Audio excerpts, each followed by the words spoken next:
Hey, my name is Shiroma. I'm a freshman aspiring toward a major in ecology and minors toward international studies and biology. My first semester here at UNCA was the fall of 2012, and I was forced to leave by the next semester. I'd like to share with you what happened, what I've learned, how I've changed, and ultimately what I'm attempting to do now to stay successful, not just in school, but in my life. Like some of you watching this today, coming to college was the next step to my life. A step that wasn't necessarily my own decision, but an expectation. I had no idea what I was going to do in school, let alone in life. But as they say, you're still young. I moved into Founders Hall, where I met lots of people really quickly. Dorm life was constant party. There was so much freedom, and I loved it. Everything felt so new and exciting, I didn't want to miss a minute of it. I started out the semester on a decent note. It seemed pretty simple. Go to class, keep your head down, turn in something, and you should get a good grade, right? It worked out for the first few weeks until I started falling behind.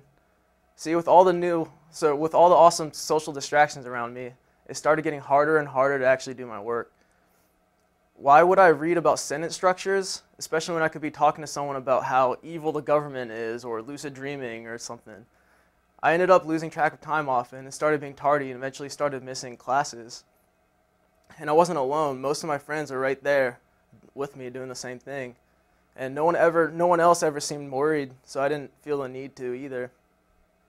After weeks of careless freedom, I realized that I had missed entire assignments or had bombed quizzes. I felt like I dug myself into a hole so deep that I couldn't get out.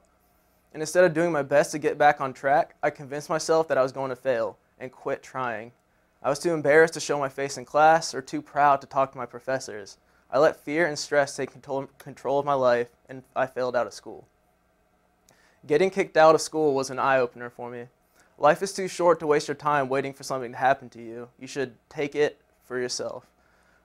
I think at this point, I was so ashamed of myself that I couldn't allow myself to be my parents' responsibility anymore. So I found a job in Alberta, saved up enough money for a flight and a Greyhound, and I left. For the next 2 years or so, I ended up getting odd jobs here and there, traveled, met lots of amazing people, and did lots of crazy things.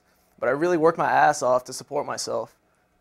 Nothing is scarier than being in a strange city without a job, without friends, and without a guarantee of a place to stay.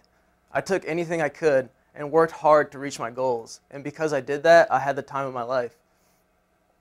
It took me about a year to realize I didn't want to spend the rest of my life working in kitchens or having 2 full-time jobs just to support myself. I wasn't in school. I was traveling, partying, and just living my life by my own terms, but I still felt stuck. I realized that if I ever wanted to make a difference in the world, I would have to go back to school. So one of the first challenges I faced when I started my first semester was boredom. I took most of my classes in order to fill requirements, and they weren't necessarily the most exciting of classes. I realized that instead of being bored, that I could just incorporate my own interests.